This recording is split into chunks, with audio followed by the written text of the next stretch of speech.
စာကူရအစနိုင်တော့မဖြစ်ပါဘူးနိုင်ရဲ့စကားဝရလည်းချက်တနစ်ပါ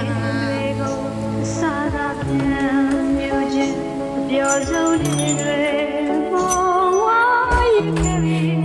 ဆိုင်လေးပါရှင်ဆိုင်လေးကိုမင်းနေကြလို့ဒီနေ့ဆိုလို့ရှင်ဟာအမ်ပလက်လားအမ်ပလက်ပါရှိပါတယ်ရှင်အစဝါသမားရှင်များအားပေးလို့ရပါတယ်အခုကတော့တရားမှရှိတယ်ဆိုင်ဒါတော့ဆက်အစနိုင်ရဲ့မိခင်ပေါ့